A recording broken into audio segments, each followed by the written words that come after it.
ఇంట్లో అందరూ ఉన్నా ఎందుకో ఒంటరిగా కూర్చొని ఆలోచిస్తూ ఉంటారు. చుట్టూ అందరూ ఉన్నా ఎందుకో మనసులో ఉన్న బాధని మనసులోనే పెట్టుకొని, గుండెల్లో బరువు పెట్టుకొని పెదవులతో నవ్వుతూ ఉంటారని భక్తుడైనటువంటి సొలొమోనే చెప్పి ఉన్నాడు. పైకి నవ్వుతున్న హృదయంలో దుఃఖం. నిజమే, మనిషి జీవితంలో గుండెల్లో బరువు ఉంటుందని, గుండెల్లో వేదన ఉంటుందని, గుండెల్లో బాధ ఉంటుందని, గుండెల్లో దుఃఖం ఉంటుందని దేవాతి దేవుడు ఎరిగి ఉన్నాడు. దైవజనమా, పైకి నవ్వుతున్న హృదయంలో ఎంతో వేదన, బాధకి గురవుతూ ఉంటాం. ఇలాంటి సమయంలోనే దైవ బలం అనేది ఎంతో అవసరం.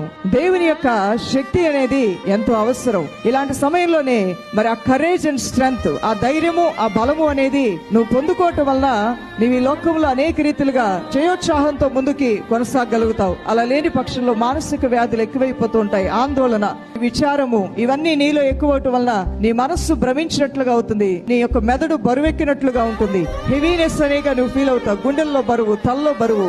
అనుక్షణము నువ్వు ఆలోచించి అనుక్షణము ఒత్తిడికి గురవటం వల్ల నీ గుండె వేగం కొట్టుకోవటం అధికం ప్రారంభమవుతుంది. ఆరోగ్యం చెడిపోయే అవకాశం ఉంది. మనశ్శాంతి పోగొట్టుకునే అవకాశం ఉంది. నీ చుట్టూ ఉన్నటువంటి మేలులకి నువ్వు దూరంగా వెళ్లిపోయే అవకాశం ఉంది. నష్టాలు పాలైపోయే అవకాశం ఉంది. కాబట్టి నీ దేవుడు అంటున్నాడు, అటు వాటన్నిటికీ కూడా నువ్వు దూరంగా ఉండు. నా సన్నిధిలో సంపూర్ణ సమాధానం ఉంది అంటున్నాడు దేవాతి దేవుడు.